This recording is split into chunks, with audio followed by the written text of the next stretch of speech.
Assalamualaikum warahmatullahi wabarakatuh. Alhamdulillah wassalatu wassalamu ala Rasulillah wa la haula wa la quwwata illa billah. Allahumma salli ala sayyidina Muhammad wa ala ali sayyidina Muhammad wa ba'd. Jamaah sekalian yang mudah-mudahan dimuliakan Allah Subhanahu wa taala, pagi ini kita akan membaca surah Ibrahim ayat 35 sampai 37. Surah Ibrahim adalah surah yang ke-14, ayat yang ke-35 sampai 37. Ada di halaman 240.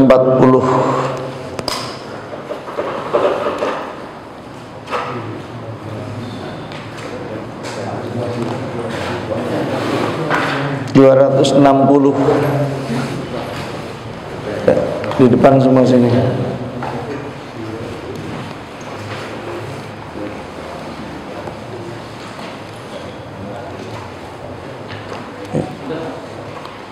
Ya, jangan ada di belakang tiang.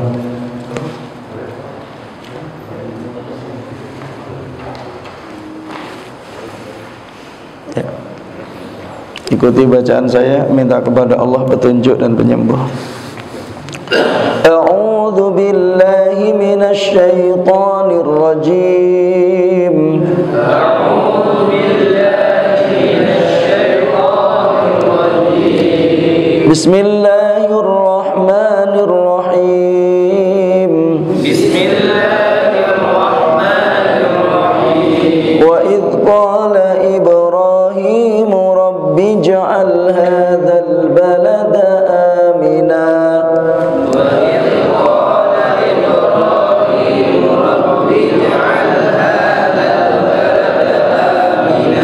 Wajnubni wa baniya an na'budal asnam.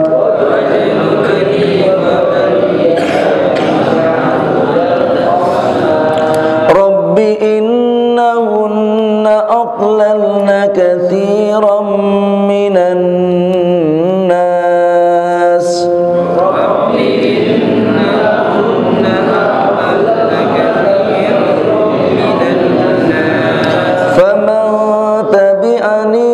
Innahu minni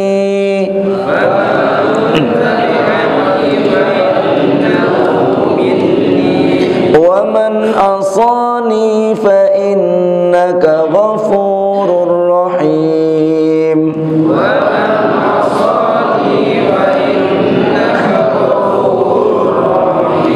Rabbana inni askantu min ذريتي بواد غير ذي زرع عند بيتك المحرم ربنا إني أسكنت من ذريتي بواد غير ذي زرع عند بيتك المحرم ربنا ليقيموا الصلاة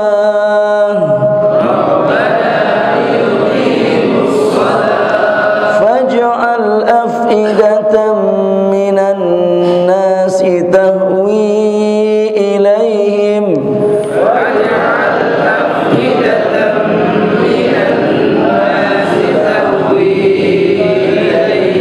وارزقهم من الثمرات لعلهم يشكرون.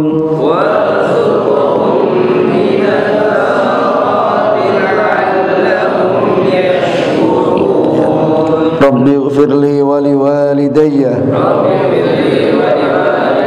Rabbi ighfirli wa liwalidayya. Rabbi ighfirli wa liwalidayya. Rabbi ighfirli wa liwalidayya. La ilaha illa anta subhanaka inni kuntu minadh dhalimin. La ilaha illa anta subhanaka inni kuntu minadh dhalimin la ilaha illa anta subhanaka inni kuntu minadh dhalimin la ilaha illa anta subhanaka inni kuntu minadh dhalimin la ilaha illa anta subhanaka inni kuntu minadh dhalimin la haula wala quwwata illa billah la haula wala quwwata illa billah la haula wala quwwata illa billah hasbunallah wa ni'mal wakil ni'mal maula wa ni'man nasir hasbunallah wa ni'mal wakil ni'mal maula wa ni'man nasir hasbunallah wa ni'mal wakil ni'mal maula wa ni'man nasir Allahumma salli ala sayyidina Muhammad Allahumma salli ala sayyidina Muhammad Allahumma salli ala sayyidina Muhammad Allahumma salli ala sayyidina Muhammad. Ya, alhamdulillah kita sudah membaca Al-Qur'an, juga sudah berzikir. Rasulullah sallallahu alaihi wasallam menyampaikan sabdanya, ayyuhan nas afshus salam wa at'imut ta'am wasilu bil arham wasallu bil laili wan nasu niyam tadkhulul jannata bisalam. Wahai manusia, sebarkan salam, berikan makan, sambung tali silaturahim, dan sholatlah di malam hari saat manusia sedang tertidur, maka kalian akan masuk surga dengan selamat. Rasulullah memberikan panduan kepada kita yang sangat istimewa dan juga luar biasa. Pertama, kita dipandu, dituntun untuk menyebarkan salam. Dimulai dari ucapan Assalamualaikum, dan keberadaan kita dimanapun itu membawa ketenangan, kedamaian, keselamatan.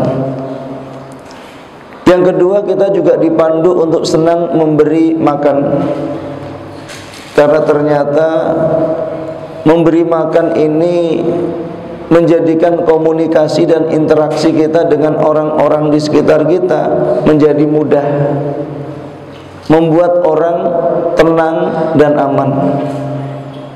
Karena ketika orang dalam kondisi lapar, tidak punya apa yang bisa dimakan, maka dia akan sulit melakukan berbagai macam kebaikan. Tetapi ketika manusia perutnya kenyang, kemudian dituntun dalam kebaikan, maka dia juga akan mudah melaksanakan. Maka subhanallah, beruntunglah ketika dia punya rizki, punya kenikmatan, dan dia ajak orang-orang di sekitarnya untuk menikmati rizkinya. Bahkan beruntunglah bagi mereka yang senang mengadakan walimah atau sedang mengadakan walimah. Walimah itu seperti resepsi atau acara di mana acara tersebut itu dihadirkan orang-orang yang tidak mampu dan kemudian diajak makan bersama. Maka itu adalah sebaik-baik tempat walimah, tempat yang di dalamnya ada orang-orang yang tidak punya dan dimuliakan. Kemudian kita juga dituntun untuk menyambung tali silaturahim, Kadang kesibukan di dunia yang cukup padat merayap membuat orang lupa kalau dia punya keluarga dan saudara. Padahal subhanallah, silaturahim ini diantara pentingnya adalah untuk mengokohkan hubungan dan untuk mengokohkan interaksi dengan orang-orang yang memiliki rahim yang sama, kemudian saling tawasau bil haqqi wa tawasau bis sabr. Karena banyak yang bisa ketemu dengan siapa saja, kapan saja, padahal orang lain, tapi susah dan tidak mudah untuk ketemu dengan saudara sendiri. Apa dampaknya? Kadang anak tidak tahu siapa pamannya, siapa bibinya, hanya pernah dengar tetapi tidak tahu. Maka silaturahim menjadi hal yang sangat penting. Tidak boleh menunggu waktu luang, harus meluangkan waktu. Bahkan harus meluangkan anggaran, menyiapkan anggaran. Mungkin ada yang bertanya, saya belum mampu, saya tidak mampu. Adakah upaya yang dilakukan? Apakah diperjuangkan? Sebab posisi silaturahim di surah An-Nisa ayat pertama itu posisinya setelah ketakwaan. Wattaqullaha alladzi tasaaluna bihi wal arham. Dan bertakwalah kepada Allah yang dengan namanya kalian saling meminta, wal arham, dan sambung tali silaturahim. Sedangkan di surat Ar-Ra'd, bagaimana keluarga bisa reuni di surga? Ternyata setelah menepati janji kepada Allah atau bertauhid kepada Allah, maka selanjutnya adalah menyambung tali silaturahim. Sehingga subhanallah, dari silaturahim ini kita tahu bagaimana kondisi real keluarga kita. Apakah mereka mengerti agama atau hanya sekedar katanya? Apakah mereka juga bisa berakhlak mulia atau sekedar katanya? Apakah kondisi mereka baik ekonomi, pendidikan dan yang lainnya baik-baik saja atau hanya sekedar katanya? Kenapa? Karena Allah subhanahu wa ta'ala menuntun kita. Ketika kita mendapatkan kebaikan, maka yang pertama ikut menikmati adalah orang-orang terdekat kita, kerabat kita, orang tua, pasangan, saudara kandung. Yang subhanallah, ya, ini kita dituntun oleh Allah subhanahu wa ta'ala. Maka sudah semestinya setiap kita meluangkan waktu untuk apa? Untuk bersilaturahim. Tidak boleh menunggu waktu luang. Menyiapkan anggaran. Menyiapkan anggaran untuk orang-orang di sekitar kita, orang-orang terdekat kita yang memiliki hubungan kerabat. Disiapkan anggaran untuk berkunjung. Tidak perlu khawatir, Allah akan mengganti semua yang pernah dikeluarkan. Allah akan melipat gandakan semua yang dikorbankan untuk bersilaturahim, mengunjungi keluarga, memberikan motivasi kepada kita. Bahkan ketika kita bisa bersilaturahim, status kita adalah musafir. Dan musafir itu, Pak, yang pertama doanya mustajab. Yang kedua, ketika bersilaturahim Allah akan lapangkan rezekinya, dan Allah juga akan panjangkan penyebutan namanya atau usianya. Mas Jala, sini.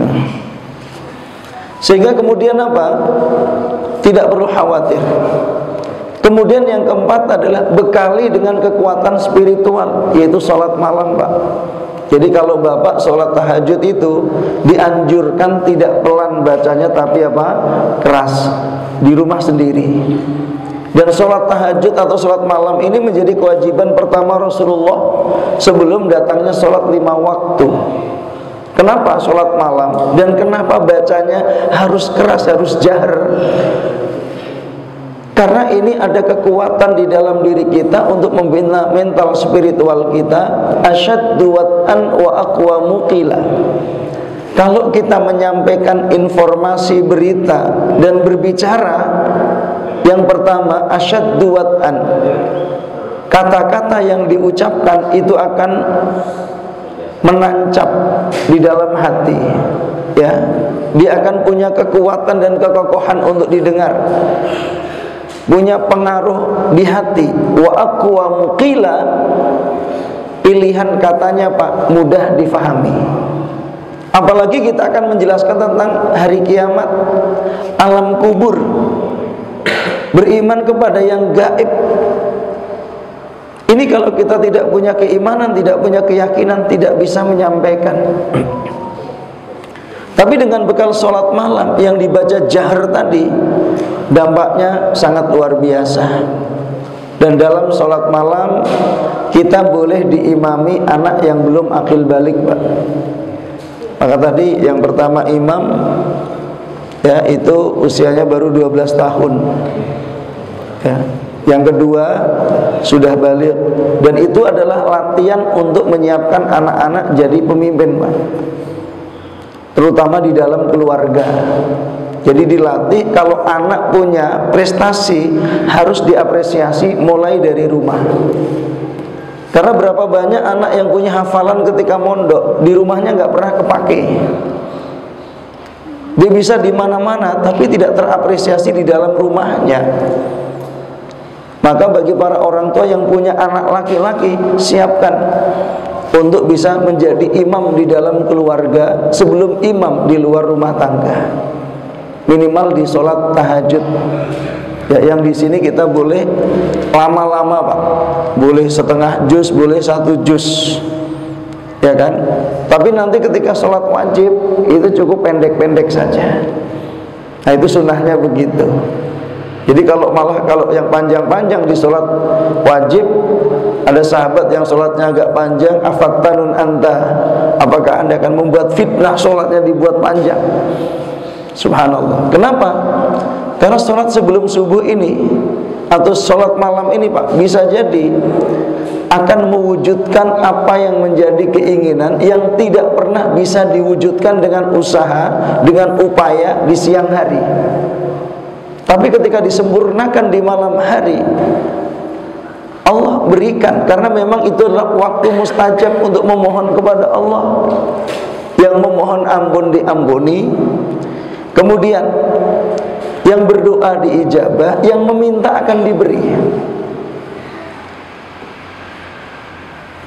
Jadi Rasulullah mengajarkan kepada kita untuk membuat keluarga tergantung kepada Allah di semua kondisi. Bahkan Rasulullah pernah mengatakan kepada Abdullah ibnu Abbas, ya gulam, ya gulam, ya. Beliau berbicara kepada sepupunya, ihfadillaha yahfadka, jaga Allah, niscaya Allah akan menjagamu. Ihfadillaha tajidhu tujahak, jaga Allah, engkau dapatkan Allah berada di hadapanmu. Idza sa'alta, kalau minta, mintalah kepada Allah. Wa idza sta'anta fasta'in billah, kalau minta pertolongan, mintanya juga kepada Allah. Jadi walaupun bapak punya uang, ya, anak minta sesuatu, jangan langsung diberi, Pak. Biasakan untuk yuk kita berdoa memohon kepada Allah. Karena bisa jadi suatu saat orang tua nggak punya dan anak perlu sesuatu, maka di saat itu dia tahu kalau Allah adalah Maha Kaya. Kemudian anak tidak gampang kecewa, sebab ketika anak tergantung kepada kepemilikan diri dan orang tuanya, maka satu saat orang tua tidak punya dan dia minta, maka bisa jadi anak akan kecewa dan bisa jadi tidak hormat kepada orang tua. Nah, ini adalah latihan. Maka saya juga berupaya untuk itu. Bahkan kadang-kadang anak diajak sholat malam, kemudian yuk minta apa semua kepada Allah, jus, ya, atau mau minta apa, yuk minta. Kenapa? Itu tuntunan Rasulullah. Dan doa itu adalah hakikat dari tauhid. Ya, kalau kita mentauhid, kalau dengan tauhid yang benar, maka kita apapun mintanya kepada Allah. Nah, subhanallah, orang tua meninggal dunia, anak-anak memiliki Allah dan Allah menjaga anak-anak tersebut. Ini harus kita bangun, sehingga kalau hari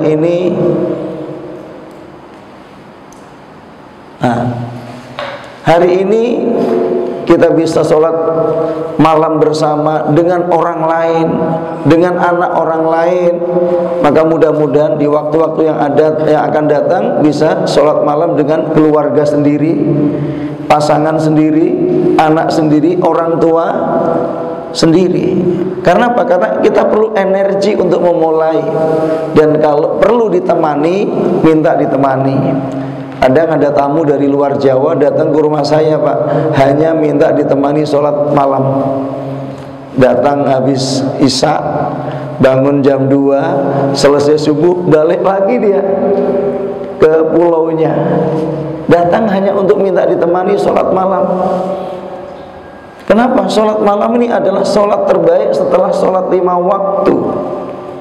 Jadi setelah anak-anak dibiasakan untuk sholat 5 waktu berjamaah, diperhatikan semua sholatnya, maka perhatikan sholat malamnya. Karena ini adalah waktu yang sangat istimewa. Capean-capeannya akan di luar nalar. Sebab sampai Allah mengatakan, asa ayyab'atsaka rabbuka maqamam mahmuda. Posisi yang akan dicapai posisi yang terpuji. Posisi terpuji adalah posisi prestasi, bukan posisi sembarangan. Orang mendapatkan materi tidak seberapa, tapi posisi terpuji, maka capaian-capaian prestasinya akan luar biasa. Maka subhanallah, hari ini Allah mudahkan kita untuk sholat malam, ya. Nah, kalau ini bisa dilakukan, kalau Bapak tadi sholat 1 juz dalam waktu 1 jam, itu kalau sudah dilakukan lebih dari 7 kali, Pak, dalam waktu berdekatan, Bapak akan ketagihan. Ya kan, Bapak akan apa? Ketagihan. Sudah lewat 7 kali itu udah ketagihan. Dan itu terjadi sama Pak Rudi yang kemarin setelah saja ajak akhirnya Pak, semua keluarganya diajak kemana-mana. Itu yang diajarkan, itu yang diserukan. Maka ayo nanti di pertemuan-pertemuan berikutnya boleh mengajak pasangan dan anak, mantu juga cucu, sehingga nanti melihat display contoh-contoh yang bisa dibawa ke rumah dan juga untuk keluarga besar.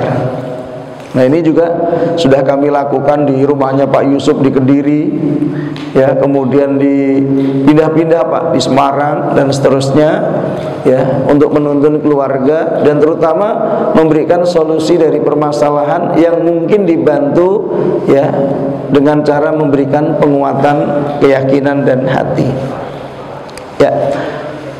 Kemudian ketika Bapak berdiri di sholat tahajud dan sholatnya agak lama, nanti kalau Bapak ruku, posisinya upayakan, ya, karena ketika nanti ada orang, Bapak bisa bayangkan lagi ini, ya. Nah, ternyata ngantuk di saat sholat itu nular, Pak. Nah, begitu Bapak ngantuk, temannya juga ikut begini, Pak. Jadi ikut begini semua kan. Nah, jadi ketika Bapak berdiri begini, Bapak ketika ruko, posisinya rukuknya itu sampai siku, Pak. Jadi posisinya sampai begini. Jadi rata begini, ini siku. Jangan sampai ininya masih begini. Ketika Bapak sudah begini dan agak lama dikit, kalau sudah berdiri ngantuknya hilang semua, Pak. Tapi kalau posisinya masih begini, ada yang begini ya, itu ini matanya juga masih merem, Pak. Ini mas, tapi begitu begini, kerak sampai kerak begini ya. Subhanallah. Itu kalau sudah begini lagi, mau lanjut 1 juz sebenarnya ringan. Ya, makanya kalau tadi dengan anak-anak ya setengah juz. Soalnya kalau dengan saya biasa 1 juz 1 rakaat, tapi tadi waktunya nggak cukup. Itu sebagai contoh. Dan ternyata itu anak-anak diajak Pak sangat biasa. Tapi tadi harus ada teman. Dan kalau mengajak suasananya harus agak sedikit berbeda, gitu kan, dari sisi pencahayaan dan seterusnya. Karena anak-anak itu senang di suasana terang. Dan itu nanti bisa diaplikasikan di 10 akhir Ramadan. Setiap malam anak-anak dibawa, dikasih tahu, sebelum tidur dikasih tahu, sehingga begitu bangun nanti semangat untuk ikut sholat tahajud. Nah, itu dari kecil bisa dibiasakan. Nah, nanti setelah mereka biasa bisa difahamkan. Setelah difahamkan itu akan menjadi keyakinan. Nah, sekarang kita akan membahas tentang membangun grand design keluarga masa depan. Ya, membangun grand design keluarga masa depan yang ini akan menghasilkan berbagai macam keberkahan. Ya, dan tentu dari kisah Nabi Ibrahim yang tadinya tinggal di Mesopotamia, Irak Selatan, kemudian pindah ke Palestina, pindah ke Mesir, dan terakhir semua tempat ini Pak subur. Dari mulai Babylon, Irak Selatan, kemudian Palestina, kemudian Mesir, semuanya subur. Dari tempat yang subur tiba-tiba harus pindah kemana? Ke Mekah yang zero potensi ekonomi. Mereka menjadi orang pertama yang sampai di Mekah dalam kondisi tidak ada orang, tidak ada pohon, tidak ada air. Tapi kemudian sebagai seorang hamba tidak perlu khawatir. Samalah ya, analogi yang tidak sebanding. Ketika bapak jadi karyawan di satu perusahaan di pusat, tiba-tiba diutus ke daerah. Ke daerah manapun bapak diutus gak usah khawatir, karena pasti akan dibekali dengan berbagai macam bekal sampai bapak kembali untuk menjalankan misi. Maka misi utama kita itu adalah ibadah. Dan untuk urusan makanan tidak perlu khawatir. Falyabudu rabb hadzal alladzi at'amahum min ju' wa amanahum. Jadi ketika Anda beribadah kepada Allah, maka Allah akan membuat perut kalian tidak lapar. Yang pertama, yang kedua, Anda akan dibuat nyaman. Makanya sangat biasa. Jangan heran kalau kita kumpul-kumpul itu selalu banyak makan, Pak. Lebih banyak makan daripada kajian, Pak. Ya kan? Mungkin lebih sering ngopi daripada kajian materi itu. Subhanallah. Karena memang begitulah kehidupan itu. Jadi bukan hanya berbicara tentang hal-hal yang berat, tapi bagaimana yang berat itu menjadi ringan dan mudah diamalkan, tidak menjadi beban. Maka dengan cara merubah suasana, sehingga kemudian hidup kita betul-betul hidup yang sangat bahagia dan bisa mengajak orang terdekat untuk bahagia. Walaupun tempatnya secara logika tidak produktif, tidak menghasilkan. Bagaimana caranya? Membangun ketergantungan, keyakinan kepada pemilik semesta alam. Tapi kalau kita membangun ketergantungan kepada makhluk, yang ada adalah tersiksa. Kenapa? Kemampuan makhluk sangat terbatas. Subhanallah. Allah berfirman, dan ingatlah ketika Ibrahim berkata, ya Allah, jadikan negeri ini Mekah negeri yang aman, dan jauhkan aku dan anakku dari menyembah berhala. Ini adalah kedatangan Ibrahim pertama ke Mekah, membangun landasan pondasi kehidupan sebagai seorang hamba. Apa? Mengokohkan akidah dan tauhidnya, mengokohkan keimanannya. Yang iman ini landasan dari semua perilaku hidup kita.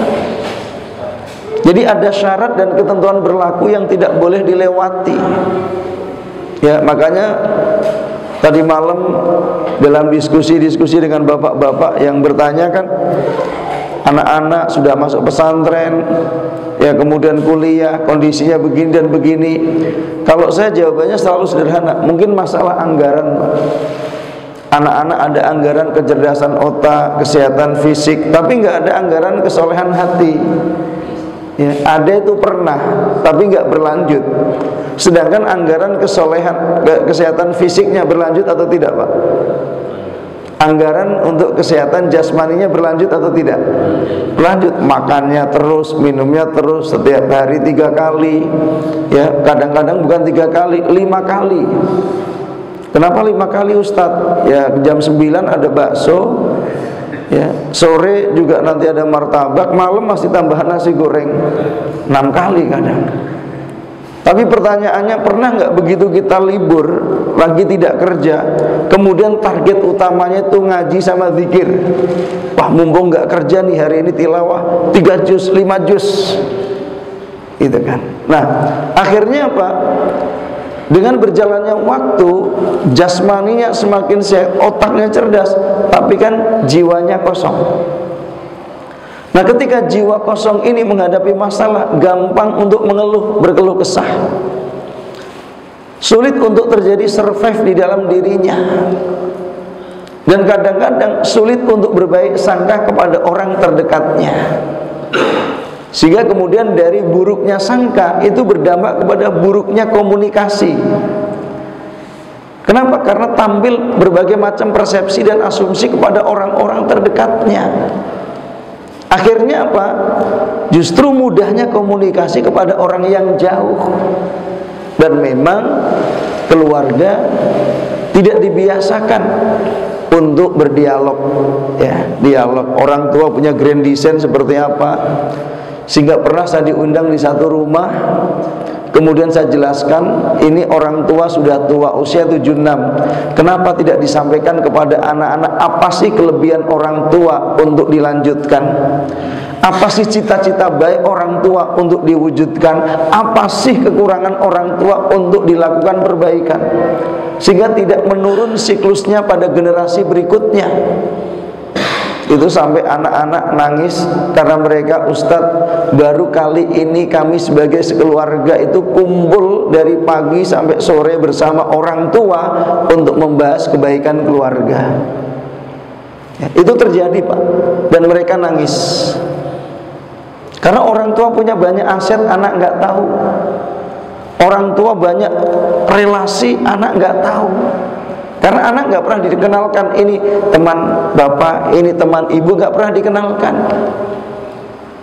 Padahal di antara bakti anak kepada orang tua setelah meninggal dunia adalah apa? Bersilaturahim kepada teman bapaknya, teman ibunya, saudara bapaknya, saudara. Nah, ini kalau nggak dibiasakan, nggak bisa. Nah, sehingga dengan kekuatan tauhid tadi, dengan keimanan tadi, setelah menyembah Allah, maka berbakti kepada orang tua, yang dampaknya sangat luar biasa. Karena dia akan mensuplai berbagai macam kebaikan.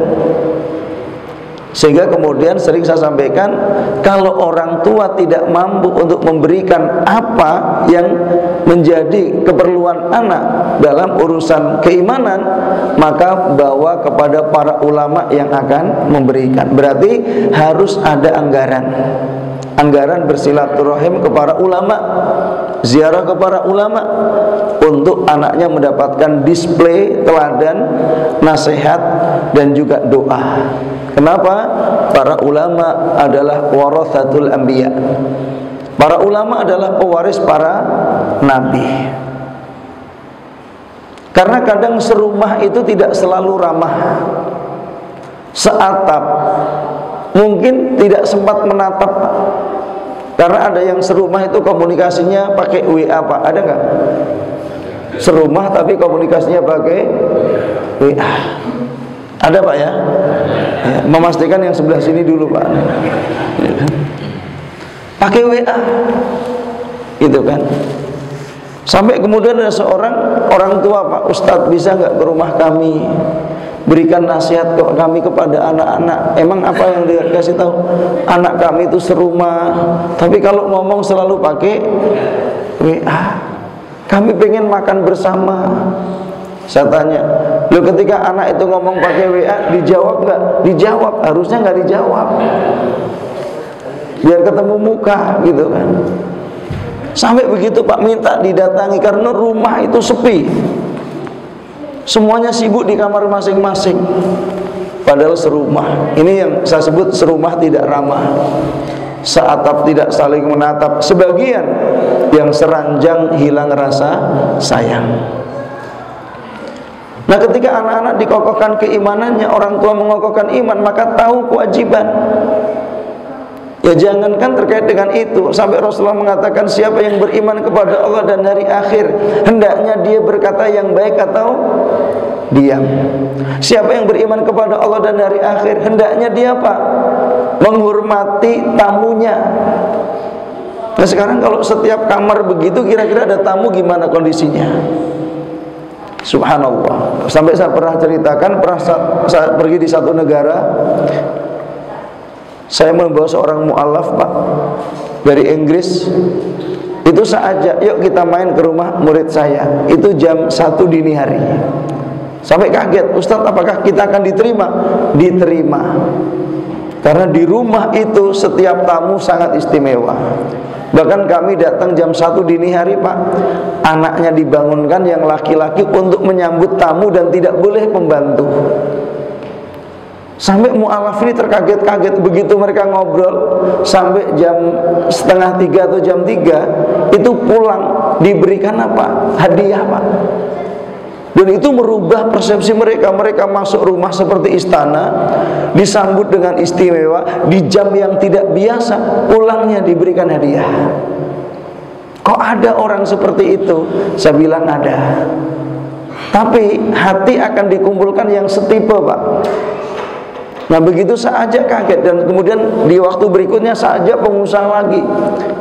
Sama. Sampai makan itu harus di apa?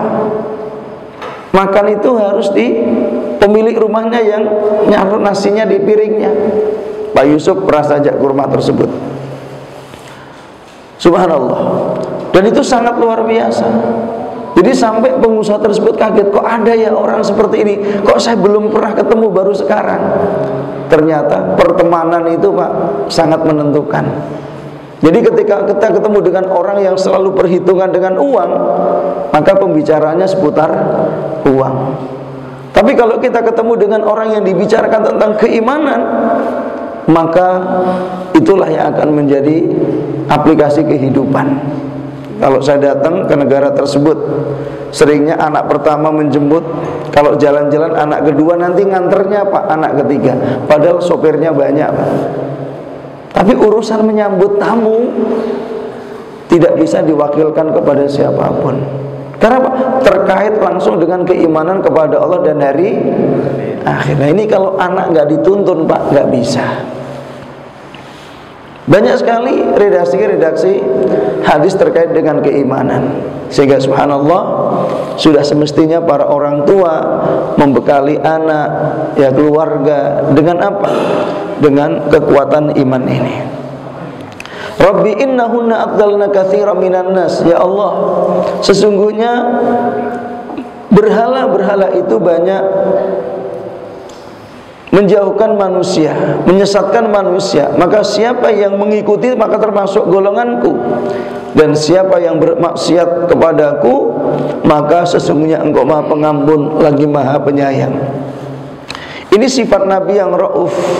Ketika mendapatkan umatnya bermaksiat, maka dia mengadu kepada Allah, ya Allah, engkau maha pengampun, ampuni mereka, berikan mereka petunjuk. Nah ini para nabi kepada umatnya. Lalu bagaimana orang tua kepada anaknya? Harus dengan berbagai macam kelembutan, upaya meningkatkan amal. Setiap ada kekurangan dari capaian keinginan, maka mengadunya kepada Allah subhanahu wa ta'ala. Diadukan kepada Allah untuk diberikan tuntunan, diberikan panduan, diberikan hidayah. Yang pertama, membangun pondasi tauhid di padang batu zero potensi ekonomi. Kemudian yang kedua adalah Rabbana inni askantu min dzurriyyati biwadin ghairi dzi zar'in inda baitikal muharram. Ya Allah, sesungguhnya aku telah menempatkan sebagian turunanku di satu lembah yang tidak ada tanaman di sisi rumahmu ya Allah, yaitu Ka'bah. Rabbana liyuqimus shalah. Ya Allah, hendaknya mereka menegakkan salat. Jadi salat itu ketika tegak bukan sekedar ritual formal atau rutinitas, tapi akan menjadi bekal spiritual. Sehingga ada kekuatan yang ada di dalam diri, dari jiwa yang paling dalam, yang akan memberikan pandangan, akan memberikan petunjuk, akan memberikan bisikan untuk selalu melakukan kebaikan. Dan itu sangat luar biasa. tergantung energi yang dibangun di dalam dirinya. Maka kenapa kita harus tilawah? Karena ini adalah penguat iman kita. Kenapa kita harus berzikir? Karena kita perlu ketenangan. Itu sholat. Dan semalam kita sudah bahas kaitannya dengan makan halal, minum halal, pakaian halal. Kemudian erat kaitannya juga dengan toharoh. Bagaimana juga kandungan kesucian apa? Ada seorang mu'allaf bertanya, Ustadz, ibu saya ingin meninggal dalam kondisi Katolik, sedangkan saya karena agamanya Katolik, anaknya masuk Islam. Saya ingin ibu saya masuk Islam, bagaimana caranya? Saya sudah bersama ibu saya sekian lama tapi tidak mau masuk Islam.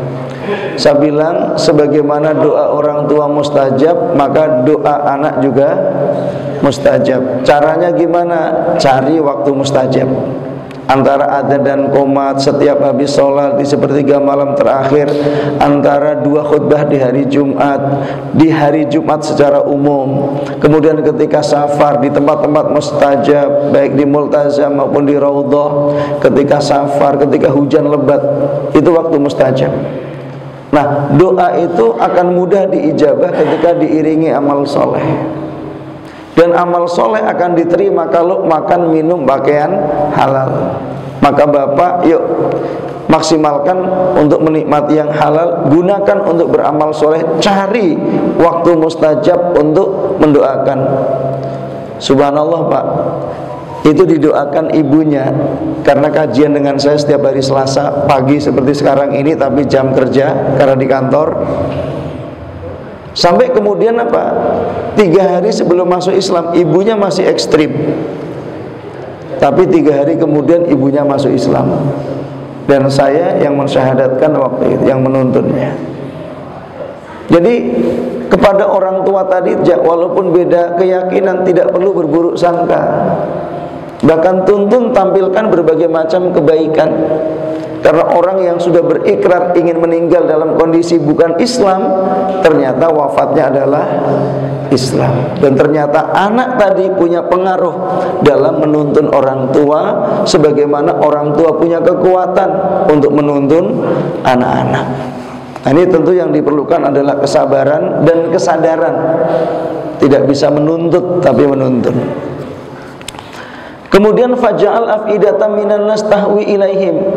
Ya Allah, jadikan hati manusia untuk cenderung mengikuti perbuatan mereka. Bagaimana mereka berada di padang batu zero potensi ekonomi. Yang pertama kali dibangun adalah tauhid atau keimanan. Kemudian yang kedua tentang ibadah. Yang ketiga adalah akhlak.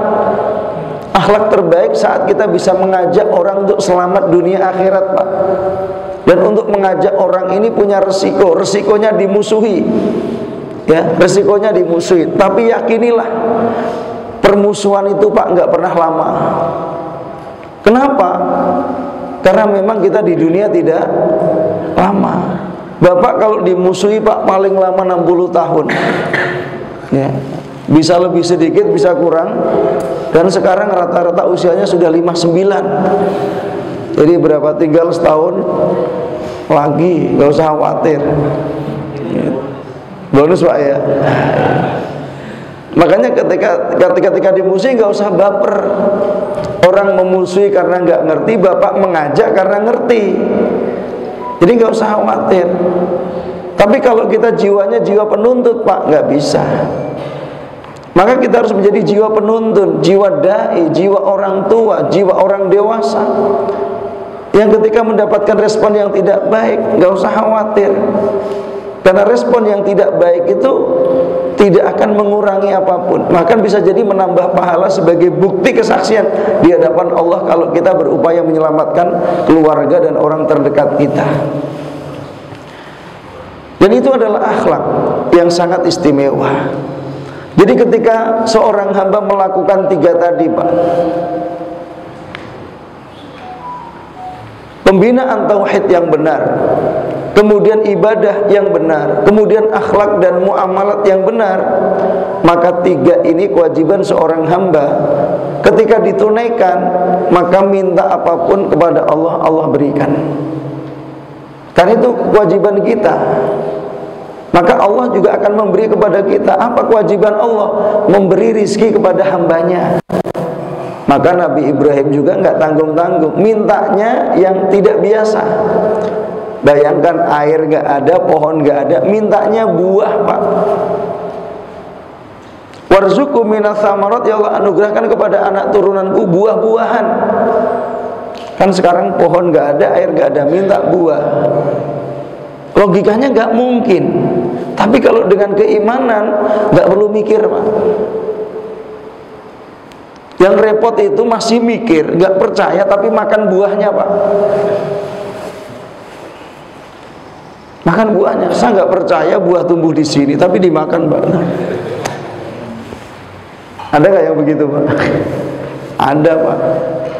Karena ada wali santri di rumah Quran ini aneh. Saya masih nggak percaya Ustadz rumah Quran gratis. Tapi anaknya udah setahun, Pak. Itu. Saya mau ngomong jelasin juga susah. Karena kalau emang nggak percaya kan anaknya dikeluarin gitu. Ini udah setahun ikut menikmati, ya. Tapi saya masih nggak percaya. Ya nggak apa-apa, yang penting terus menikmati, ya. Subhanallah.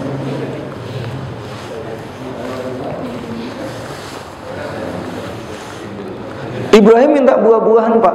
Kenapa buah-buahan? Ya, buah-buahan ini subhanallah makanan yang istimewa. Boleh dibilang lambang kesejahteraan, Pak. Ya, lambang kesejahteraan. Dan buah-buahan itu makanan ahli surga. Makanya ketika menyebut kenikmatan surga yang disebut apa? Buah-buahan. Innalil muttaqina mafaza hadaiqa wa a'naba. Kita di dunia memakan anggur mahal, Pak, ya. Seringnya nganggur, ya. Mau makan anggur sampai nganggur. Subhanallah. Nah kemudian bagaimana menjaga stamina kenikmatan? Adalah kesyukuran. La'allahum yashkur, supaya mereka bersyukur. Apa itu syukur? Syukur itu menjadikan nikmat yang Allah titipkan untuk menjalankan perintah, menjauhi segala larangannya, Pak. Jadi bahasa sederhananya, kalau Bapak makan enak, zikir dan tilawahnya yang banyak. Jangan sampai gara-gara makan enak kemudian ketiduran. Makanya kalau Bapak hari Sabtu Ahad lagi liburan bersama keluarga, cari kuliner makan enak, berarti tetapkan dalam diri hari ini ngajinya banyak, hari ini zikirnya banyak. Kenapa? Makanannya enak. Jadi jangan sampai nanti makan enak gara-gara nyari kuliner, sholatnya telat. Ya, sholatnya apa? Lupa ngaji, pulang ketiduran, sholatnya isya menjelang subuh, Pak. Gara-gara kuliner ini kan. Subhanallah. Nah ini yang harus kita yakini bersama. Jadi kalau hari ini Bapak menyekolahkan anak, mengkuliahkan anak dengan biaya yang sangat luar biasa, targetnya mereka supaya dapat kerja yang mapan. Ternyata banyak yang sudah kuliah tinggi-tinggi nggak dapat pekerjaan, Pak. Bahkan bingung mau ngerjain apa. Nah ketika bingung mau ngerjain apa, ternyata banyak yang cari jalan pintas, daftar ojek online. Nah kalau ujung-ujungnya ojek online kan harusnya nggak perlu kuliah, Pak, ya. Ya kan? Kalau akhirnya ke situ ngapain kuliah gitu? Hah? Loh, kalau sekarang kata Pak Mizan terpaksa, itu biayanya mahal terpaksanya. Kenapa tidak terpaksa dari awal atau ikhlas dari awal aja, Pak? Nah ini maksud saya adalah, kalau untuk sesuatu yang akhirnya tidak bisa dipakai ilmunya, itu dengan biaya yang luar biasa, kenapa untuk kesolehan hati dan keselamatan akhirat tidak diperjuangkan seperti itu? Sehingga kemudian ini menjadi renungan kita semua. Sehingga subhanallah, ya, dari aplikasi ini Ibrahim menuntun keluarga, Pak, dari tempat yang gersang menjadi tempat yang berkah. Artinya rumah siapa saja yang di dalamnya ada Quran digemakan, tidak perlu khawatir kekurangan rezeki dan makanan. Tidak perlu khawatir. Tidak perlu khawatir, Pak. Karena rumah Quran sejak 2010 didirikan dengan terus berupaya memberikan yang mudah, kepada semua santri gratis dan seterusnya. Itu bukan gratisan, karena kita meyakini apa yang diberikan itu akan diganti oleh Allah. Akan diganti oleh Allah. Dan akan semakin banyak yang ikut menikmati. Tidak perlu khawatir. Mana kosomalun min sodaqah. Tidak pernah akan berkurang harta yang disedekahkan. Yang lebih dahsyat lagi adalah ketika diinfakkan, yang diberikan istimewa. Maka setiap malam, setiap pagi Allah mengirim malaikat yang berdoa, Allahumma a'ti munfiqan khalafa. Ya Allah, orang yang berinfak hari ini beri pengganti yang lebih baik. Maka subhanallah, perhatikan orang-orang terdekat kita, muliakan, bahagiakan. Maka siapa yang memuliakan, siapa yang membahagiakan, akan dimuliakan, dibahagiakan oleh Allah subhanahu wa ta'ala. Subhanallah, dan ini adalah sangat istimewa. Sehingga dari closing materi ini, paling tidak setiap kita, para orang tua, ayah terutama, harus mulai merancang bagaimana melakukan penyelamatan keluarga. Tidak bisa instan. Mungkin perlu beberapa waktu ke depan, dan mungkin perlu juga mediasi, perlu konsultasi. Maka segera lakukan. Kenapa? Jangan sampai potensi yang sudah dimiliki berserak tidak terpakai, sedangkan ada orang yang tidak punya potensi dituntun, kemudian punya potensi, sampai kemudian mereka berprestasi. Dan prestasinya melampaui orang-orang yang punya potensi tapi berserakan, tidak pernah dimanfaatkan. Dan subhanallah, itu hari-hari ini banyak sekali. Contohnya, ya kemarin ketika saya menemani kawan saya, rumahnya kumuh, ya, keluarga nggak teratur. Saya bilang, yuk kita bangun pesantren. Dia kaget, gimana caranya? Ya kita sholat tahajud seperti ini, minta kepada Allah, kemudian kita tuntun keluarga, orang terdekat kita. Dari rumah kumuh Pak, sekarang sudah punya 500 santri. Dari mobil kredit, sekarang sudah punya lahan lebih dari 20 hektar. Itu kalau pakai logika nggak mungkin. Dan lagi-lagi Pak Yusuf sudah 2 kali saja ke tempat itu. Nah, ini perjalanan inilah ya, yang insya Allah akan membuat kita semakin yakin bahwasanya kebaikan ketemu kebaikan, berdampak kebaikan, akan terus bertambah menjadi kebaikan. Dan anak-anak yang dilibatkan dalam kebaikan, mereka akan merekam kebaikan, meyakini kebaikan, dan akan menjalankan kebaikan. Prosesnya harus sabar, punya lingkungan yang akan saling mengingatkan, mengokohkan, menguatkan. Ya, itu diistilahkan dengan watawasau bil haqqi watawasau bis sabr. Ya, itu saja materi yang bisa sampaikan pada kesempatan pagi hari ini. Dari kemarin kita berkumpul sampai hari ini, ya pesan yang tidak bosan-bosan saya sampaikan adalah: pertama, luangkan waktu untuk Quran, jangan menunggu waktu luang. Baik melafadzkan, menghafal, memahami, mentadaburi, mengamalkan, dan mengajarkan.